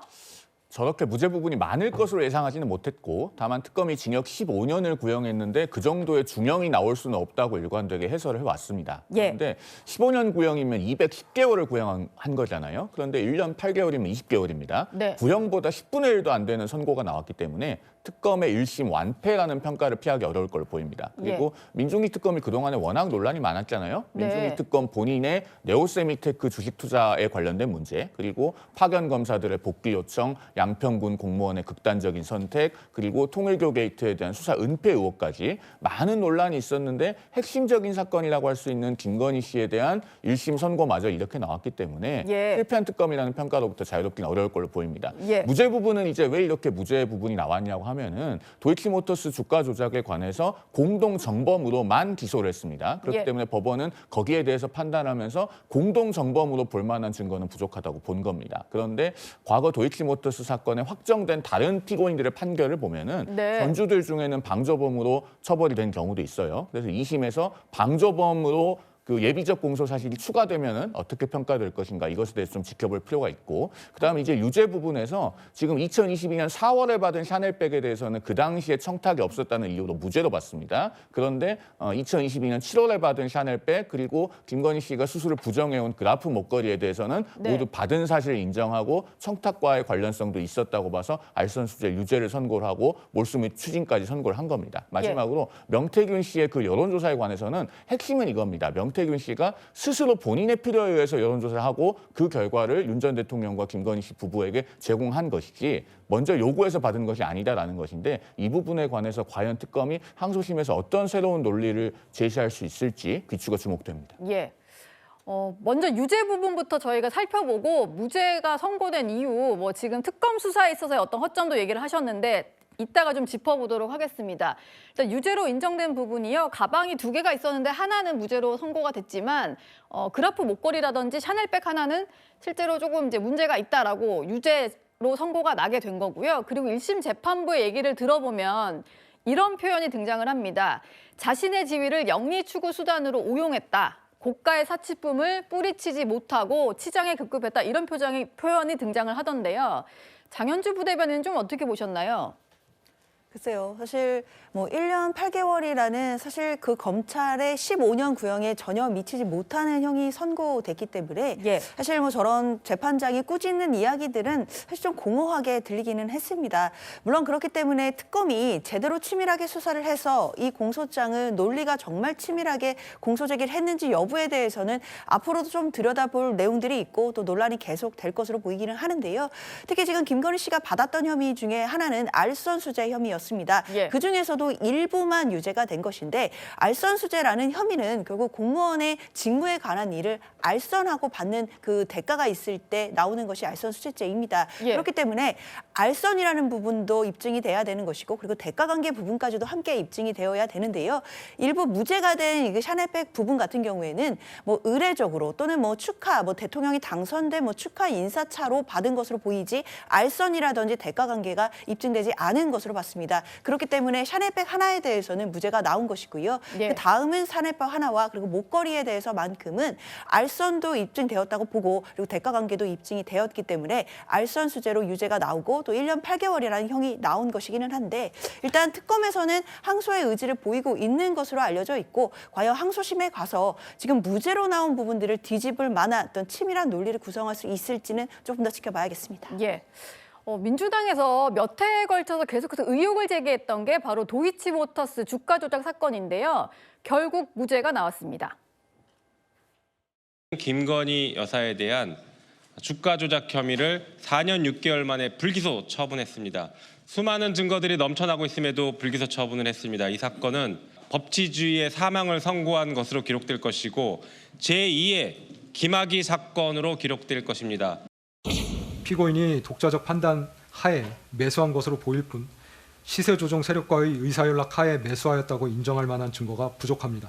이 부분 공소 사실에 관하여는 주문해서 무죄를 선고하기로 합니다. 당시에 제대로 수사하지 않고 기소하지 않았다고 수사했던 검사들 탄핵까지 했었던 기억이 나는데요. 그리고 재수사 과정에서 새로운 녹취도 등장했다, 이런 소식도 저희가 접했었는데 왜 무죄가 난 건가요, 조홍천 의원님? 불리한 이게 확실하지 않을 때는 예. 피고인의 이익으로 해야 됩니다. 그러니까 의심할 여지가 없는 입증이 되어야 유죄가 되는 거죠. 아, 좀 애매하면 피고인에게 유리한 판결이 나오는 건가요? 네. 그건 뭐 로마법서부터 그건 계속 내려오는 그 원칙인데요. 예. 그러니까 합리적인 법관으로 하여금 합리적인 의심의 여지가 없을 정도의 유죄 입증이 있어야 유죄가 되는 건데 네. 오히려 이 사건에 대해서는 뭐 만약에 공모를 했다면은 시세 조종 세력이 각자 역할을 분담을 하고 또 어떤 일을 했고 어떻게 했는지 구체적으로 그런 게 있어야 되는데 예. 시세 조종에 대해서 김건희 씨에게 알려준 게 전혀 나타나지를 않고 있고요. 예. 그리고 이 블랙펄에서 블록딜로 매각하는데 네. 김건희 씨가 막 항의를 했나 봐요. 내 거 왜 이렇게 마음대로 하냐. 이게 공모했다면 이런 일이 있을 수 있을까. 네. 또 나중에 정산을 하면서 예. 만약에 공모를 했다면은 함께 시세 조종에 사용했던 계좌들이 한 20개쯤 되나 봐요. 네. 거기서 나온 거 전부 다 해가지고 정산을 해야 되는데 지금 이 사건은 김건희 씨 것만 그 계좌만 가지고 정산을 했다. 네. 이런 걸로 봐서는 오히려 공모했다고 볼 여지가 별로 없는 것 같다. 네. 근데 다른 공범들 대법원 확정 판결도 그 방조로 네. 다 유죄 확정을 받았거든요. 예. 이건 방조 혐의는 안 되는 건가요? 예. 그러니까 재판부가 이렇게 했어요. 방조로는 좀 들여다볼 여지가 있는지 없는지 모르겠는데 특검에서 방조에 대해 가지고 아무런 주장을 안 했다. 특검이 주장하지 않았다. 예, 불고불리죠. 그러면 예비적으로 공소장 변경을 신청을 해서 만약에 공모가 인정이 안 되면은 예비적으로 방조로라도 처벌을 해주세요. 라고 들어갔다면 보통 검사라면 그렇게 하나요? 그건 당연하죠. 왜냐하면 공범들이 당연한 걸 민중기 특검이 안 한 거네요. 대법원에서 방조로 처벌을 받았기 때문에 예. 이거는 저 같으면 무조건 들어갑니다. 네. 그리고 또 재판장이 직권으로 이거 방조는 뭐 신경 안 쓰시는 거예요? 이렇게 툭 던지면 아차 해가지고 들어올 수도 있죠. 뭐 그런 것도 없었다. 네. 그러니까 이거는 아마 특검으로서 상당히 뼈아픈 대목이다. 네. 라고 생각이 듭니다. 장현주 부대변인께 좀 추가로 질문 드릴게요. 그러면은 즉각 항소하겠다라고 특검이 밝혔잖아요. 그럼 항소심에서는 그 방조 혐의에 대해서 추가로 뭐 공소장 변경을 한다든지 그걸 좀 쟁점화할 수도 있을까요? 당연히 일단 특검으로서는 오늘 판결문을 분석해 볼 겁니다. 뭐 앞서 얘기가 나온 것처럼 방조에 대해서는 사실 뭐 예비적으로도 지금 공소장 변경이 없었던 것으로 보이기 때문에 그 부분에 대해서는 이번 1심 판결에서는 다뤄주지조차 못했습니다. 일단 검찰이 공소를 제기하지 않는 부분에 대해서는 법관이 판단할 수 없기 때문입니다. 그렇다면 결국 항소심에 가서는 이 부분을 검토해서 방조 혐의까지도 뭐 예비적으로 되었던 공소장 변경을 통해 추가할 가능성이 있어 보인다라는 생각은 듭니다. 특히 또 이제 명태균 씨와 관련된 그런 정치자금법 위반과 관련해서도 지금 뭐 윤 전 대통령 부부의 어떤 지시도 없었고 뭐 계약서도 없었고 뭐 이런 취지로 정치적인 이익을 취득하지 않았다라는 부분들이 나왔기 때문에 그런 논리를 뭐 그 1심 재판부에서 나왔던 그 논리를 깰 만한 다른 법리들을 좀 갖고 와야 될 것 같고요. 1심 재판이 사실상 대부분이 무죄가 되었기 때문에 특검 입장에서는 지금 항소심에 가서도 다투는 것이 굉장히 어려워진 형국인 건 분명합니다. 그렇기 때문에 특검으로서는 판결문을 제대로 분석을 해서 관련 혐의에 대해 치밀한 논리를 짠 후에 항소를 해야 될 것으로 보입니다. 예. 말씀해 주신 대로 명태균 씨로부터 무상으로 여론조사를 제공받았다라는 의혹에 대해서 지시하거나 의뢰한 증거가 없다. 그래서 무죄가 선고가 됐습니다. 근데 김건희 여사 재판 여기서 끝난 게 아닙니다. 남은 혐의들이 더 있다 보니까요. 저희가 좀 정리를 한번 해봤는데요. 남은 형사 재판들이 더 있어요. 국민의힘 전당대회에 개입했다는 의혹은 다음 달 3일에 2차 공판 준비 기일이 열리고 또 매각 매직 의혹도 받고 있죠. 이 부분에 대해서는 기일이 잡히진 않았는데 앞으로도 재판이 진행될 예정입니다. 김진욱 특보께 마지막 질문 하나 드릴게요.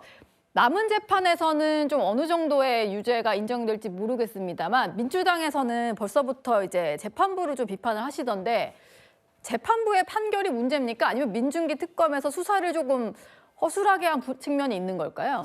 일단 재판부의 판결에 대해서는 존중해야죠. 근데 다만 매우 아쉬운 판결이다라는 부분에 대해서는 저희가 말씀을 좀 드려야 될 부분이 있는 것 같아요. 특히 뭐 오늘 지금 여러 차례 여러분들이 말씀 주셨던 부분들이 있습니다.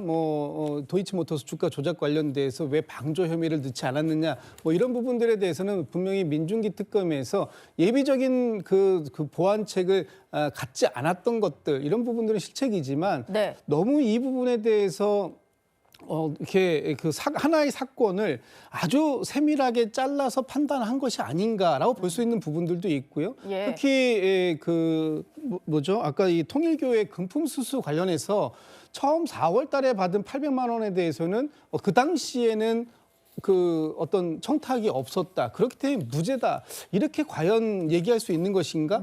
처음 받은 것, 두 번째 받은 것, 그다음에 목걸이까지 모든 것이 연계가 되어 있다면 이런 것들은 포괄일제로 적용 충분히 가능했음에도 불구하고 재판부의 판단이 너무나 좀 원칙적인 판단을 했다라고 본다면 저는 충분히 다음 항소심에서 다퉈볼 여지가 충분하다고 보고 네. 어쨌든 전직 대통령 부부 두 사람에 대한 법적 판단이 법원으로부터 나온 거 아닙니까? 실형으로 나왔다고 한다면 예. 형량의 경중을 떠나서 이 부분에 대해서는 매우 뼈아픈 반성이 있어야 될 부분이다라는 점을 말씀드리고 싶습니다. 예. 금품 수수 부분에 대해서는 인정을 했습니다. 치장에만 급급했다 이런 표현이 좀 등장하기도 했고요. 앞으로 재판은 한번 지켜보도록 하겠습니다. 이제부터는 순위가 더욱더 중요해집니다. 오늘 하루 가장 많이 검색되고 또 가장 많은 눈길을 끈 이슈 1위와 2위만 남겨놓고 있는데요. 절대 놓쳐서는 안 되는 2위부터 공개합니다.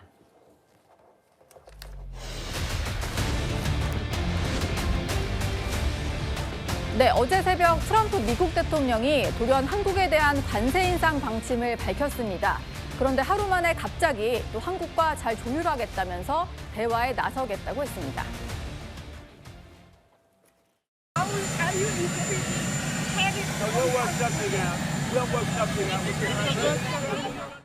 You know, the number one country anywhere in history in the world, anywhere in history for investment coming into the country. And it's because of tariffs. And I said, I'm going to increase tariffs by 25. I'm going to charge you 25% tariff if you don't do it. They said, we will do it. Why don't you ask? We'd love to do it. So I got something done that no other president could have gotten done. And 어떤 생각을 가지고 하는 말인지 정말 예측을 할 수가 없는데요. 갑자기 관세 재인상 얘기를 했다가 한국과 잘 얘기를 해보겠다. 이렇게 또 입장을 밝혔습니다. 그런데요. 이건 우리 정부를 꼭 집어서 얘기한 건 아닙니다만 아이오와주에서 경제 관련 연설을 하면서 이런 얘기를 했습니다. 관세 25%를 바라면 상대국이 움직인다. 이런 얘기를 했는데요. 조홍천 의원님. 네. 그러면은 내가 인상할 수도 있다라고 얘기를 하는 게 실제로 인상하겠다는 게 아니라 상대국을 움직이기 위한 협상 전략이다. 이런 얘기일까요? 트럼프의 지금까지 협상 전략 같은 걸 보면은 상대국에다 처음에는 굉장히 고강도로 막 그냥 잡아먹을 듯이 빵 해서 놀라게 만들고 그리고 이제 예를 들어 우리 한국이 놀라가지고 왜 그러냐 라고 대책 이런 걸 제시를 하면은 좀 물러서는. 그래서 타코라고 있죠. 타코. 예, 트럼프 always chickens out이라고. 예. 트럼프는 항상 꼬리를 내린다. chickens out. 질러 놓치면 실제로 하진 않는다. 그렇죠. 타코가 저는 어느 정도 있다고 봅니다. 예. 지금 이것도 사실 지금 트럼프 입장에서 보면은 베네수엘라 마두로 대통령 그렇게 잡아온 거는 찬성하는 국민도 있고 반대하는 국민도 있는데 지금 미네아폴리스의 ICE가 불법 체류 단속한다고? 저희가 보기에는 너무해요. 자기네 국민을 갖다가 막 그냥 사살을 하잖아요. 과격하게. 그래서 클린턴 대통령이나 오바마 대통령까지 그냥 들고 일어나자. 지금 이렇게 아이스 정서가 지금 만연해 있고요. 또 자기는 지금 저 경제가 이렇게 좋아지고 관세 때문에 예. 우리가 이렇게 부강하게 된다라는 걸 자꾸 자랑을 하고 싶은데 네. 이게 마음대로 지금 안 되니까 예. 올 11월에 있을 중간선거 때까지 어떤 성과, 업적을 내야 된다는 그런 강박관념에 지금 시달리고 있습니다. 예. 그러니까 일본은 말 잘 듣는데 왜 니네는 이렇게 굶뜨니? 네. 그러니까 니네도 빨리 좀 해가지고 나 이거 내 실적으로 얘기할 수 있게 해줘. 라고 하는 투정 같아요. 투정 같다. 그런데 트럼프 대통령의 발언을 두고요. 중국 관영 매체인 신화통신 계열의 SNS 계정에 이런 글이 하나 올라왔습니다. 일단 트럼프 대통령은 좀 지적을 하긴 하는데요. 느낌이 좋지 않으면은 이제 계약을 파기하면서 협상을 압박한다. 만만한 사람을 주물럭거리는 거다라고 하면서 우리 정부를 좀 이렇게 표현을 했어요. 장현주 부대변인님, 이게 뭔가 트럼프를 지적한 것 같지만 주변에 껴있는 한국이나 일본에 대해서는 좀 만만한 국가다 이런 표현을 써서 좀 불쾌하기도 한데요. 어떻게 보셨나요? 그렇죠. 사실 지금 우리나라와 또 미국과의 그런 관세 문제에 대해서 뭐 또 제3국이라고 할 수 있는 중국이 뭐 이래저래 이야기를 얻는 것 자체가 별로 뭐 갈등 해결에 도움이 될 것 같지는 않다라는 생각은 듭니다. 그렇지만 아마 중국 생각에는, 그리고 중국 말고 지금 이 모든 상황을 지켜보고 있는 전 세계 국가들이 다 비슷한 생각을 할 것 같은데요. 예. 지금 트럼프 대통령의 행보 자체가 그동안의 외교 관례나 관행에서는 많이 벗어나 있다라는 부분에 대해서는 대부분이 동의를 하시는 것 같습니다. 예. 뿐만 아니라 이런 관세를 가지고 사실 동맹국들에 대해 협박 아닌 협박을 하고 또 협상의 카드로 쓰는 것 자체가 우리나라만의 일은 아니거든요. 네. 뭐 다른 강대국들에 대해서도 마찬가지의 지금 일들이 벌어지고 있는 일이고, 사실 우리나라에 대해서 관세에 대한 이야기를 나온 것, 이것 자체를 다른 나라들이 바라볼 때 한국만 저렇다라고 바라보는 것이 아니라 한국이 지금 이야기되고 있는 저런 논란들이 어쩌면 우리나라에게도 다른 나라들에게도 또 일어날 수 있겠다라는 경각심 차원에서 바라보고 있는 또 그런 시선들도 있기 때문에 예. 사실 지금 다른 나라들이 이 상황을 어떻게 바라보고 있나 이런 것보다는 지금은 미국의 지금 진정한 진의와 그리고 트럼프 대통령이 어떤 것을 진정으로 원하고 있는지를 잘 파악을 해서 관련해서 우리 국익을 위해 차분하게 대응할 때가 아닌가라는 생각 듭니다. 예. 오늘 국회에서도 관련한 현안 질의가 있었는데요. 트럼프 대통령의 발언을 놓고 여야 간의 공방이 벌어졌습니다. 김민석 총리가 1월 22일부터 26일까지 미국을 방문했습니다. 서한은 13일 날 받았고 14일 날 보고를 했다니까 당연히 이 내용을 알고 갔을 것입니다. 갔다 와가지고 벤스 부통령하고 핫라인을 구축을 통해서 한미 간 소통이 강화됐다 홍보를 했어요. 그 다음 날 트럼프 대통령이 관세를 25%로 인상한다고 뒤통수를 맞아버렸습니다. 이걸 어떻게 국민들한테 설명하시겠어요? 네, 오늘 트럼프 대통령은 또 정반대로 한국과 잘해서 이 문제를 해결해 나가겠다는 메시지를 발송했습니다. 병 주고 약 주고 하는 거기 때문에 그 말을 또 그대로 믿는다 그러면 또 어느 날 어느 순간에 국민에게 공개하기 힘든 사안을 또 받을 수 있다라고 하는 그걸 무시하기 어렵습니다. 트럼프의 특수성을 이곳에서 부인하시는 분들이 없을 겁니다.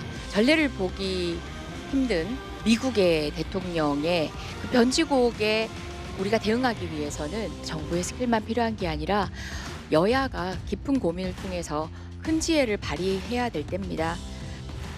사실 트럼프 대통령이 아주 굉장히 기존의 외교 관행 또는 관료와는 벗어난 그러한 조치들을 하고 있는데 마치 우리가 잘못한 것이냐, 우리가 문제가 있는 것이냐 이렇게 하는 것은 굉장히 잘못됐다고 생각합니다. 이럴 때일수록 우리가 차분하게 대응하는 게 중요하다. 예, 뭐 트럼프의 외교 스타일이 좀 너무 예측 불가하니까 그것에 대해서는 문제가 있다라는 그 여야의 또 공통된 의견인 것 같긴 한데요. 그 해법에 대해서는 우리 정부 대책이 있냐 이렇게 조금 의견이 나뉘는 것 같습니다. 송영훈 대변인님, 조현 장관이 일단 쿠팡 문제라든지 뭐 비준 문제 때문에 불거진 건 아니다라고 하면서 구체적인 이유는 밝힐 수 없다라고 했거든요.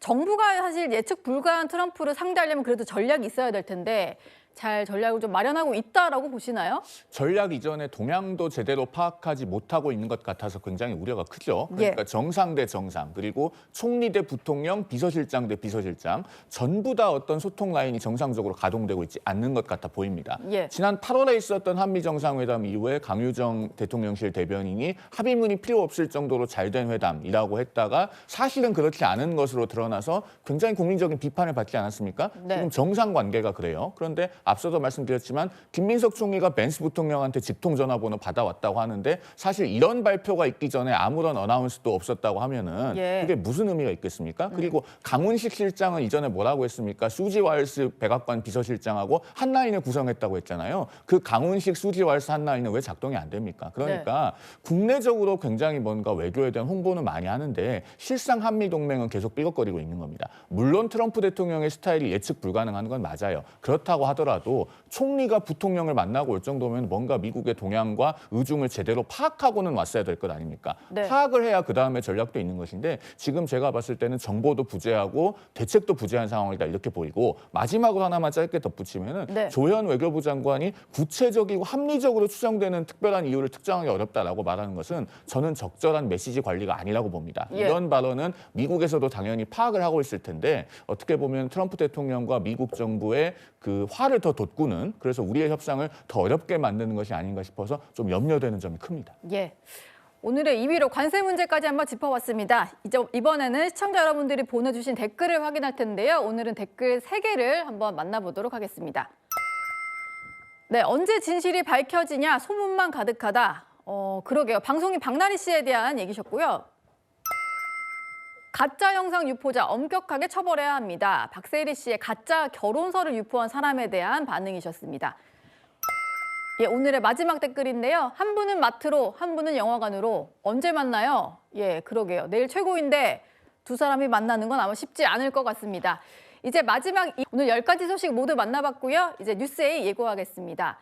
김건희 여사가 1심에서 실형을 선고받았습니다. 다만 특검이 적용한 3개 혐의 가운데 1개만 유죄가 인정됐는데요. 이어지는 뉴스A에서 자세히 짚어보겠습니다. 저는 내일도 여러분들의 저녁 파트너로 돌아옵니다. 뉴스톱10 마치겠습니다. 고맙습니다.